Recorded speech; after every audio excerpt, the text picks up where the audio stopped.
Hi viewers, আমি পূজা job search India থেকে তোমাদের জন্য আরও একটি নতুন জবের আপডেট নিয়ে এসেছি।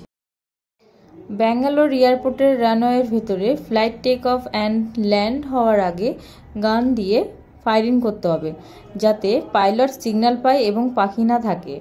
19,000 নেট বেতন, 8 ঘন্টা 26 দিন, গ্রস বেতন 21,000। মাধ্যমিক পাস পুরুষ চাই, বয়স 18 থেকে 40। নিচে দেওয়া নাম্বারে যোগাযোগ করো 7003084469-এ।